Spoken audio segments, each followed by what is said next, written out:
Let's take this to intelligence expert. He is Lieutenant Colonel Tony Shaffer. Colonel, thanks for coming on the show. It looks like the Trump administration is taking a harder line on Iran, banning its citizens from entering the U.S., accusing it of interfering in the affairs of allies in the Mideast. What do you think? Should the U.S. go it alone, or should our allies step in as well?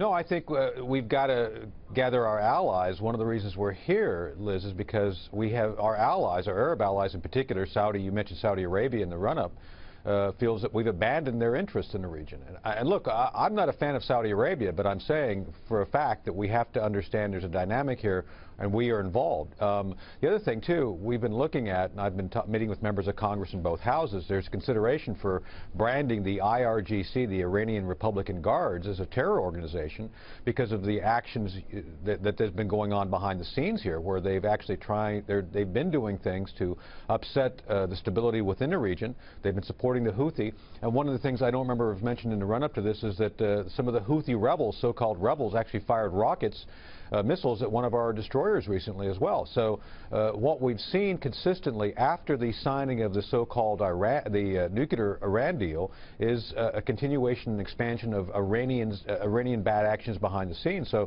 I think the White House is saying enough's enough. Here's the context, Colonel. The Obama administration, remember, sanctions appear to have been working, according to reports. The Obama administration didn't show solidarity with the Green Movement in 2009. President Obama, according to the Wall Street Journal's Jay Solomon, it's a book he wrote called The Iran Wars. It's a great book. It's a good read. He was saying, essentially, President Obama did not want to shut down his secret back channels into Iran. He had the nuclear deal down the road, his legacy, in his sights. What if Reagan did the same with Poland? In other words, didn't show solidarity with Poland? Wouldn't the Iron Curtain still be up?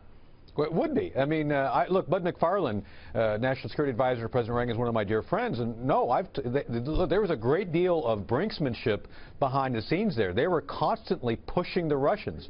And there were some very dicey times, and Poland was very much involved in that. We would not have an agreement. We would not have achieved a victory in a Cold War. But fast forward with Iran and the sanctions and the lack of solidarity with the Green Movement by the Obama administration. Go ahead.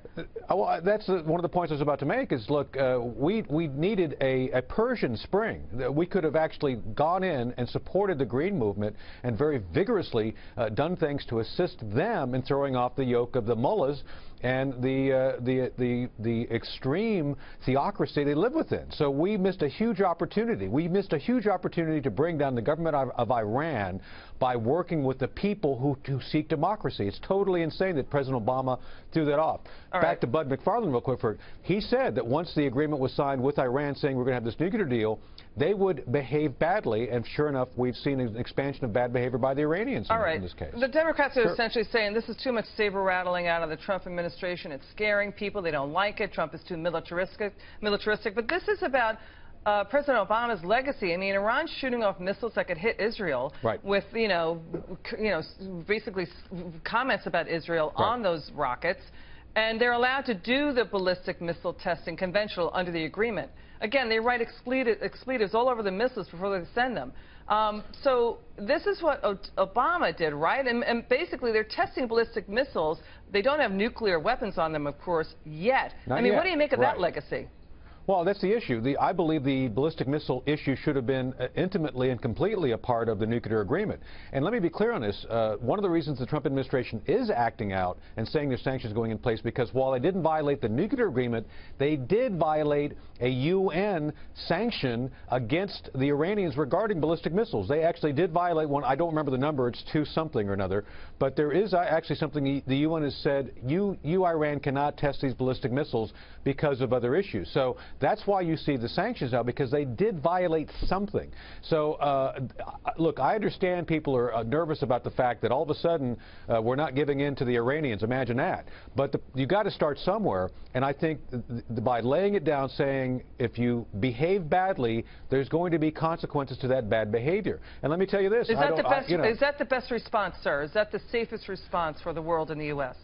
I think it's the response necessary based on the fact if you don't push back on the Iranians at all, you'll continue to see an expansion of their bad behavior. Again, you got to start somewhere. Yeah. And so I think this is the beginning. And as you know, and Colonel, you've said this repeatedly, a fifth of the world's oil transits through the Strait of Hormuz. That's why we watch it. Not a small issue. Yeah, it's not a small issue. That's right. It's an important issue for the world. Thank you, Yes, Colonel Tony Shaffer. Hey, really great. appreciate your time. Thanks.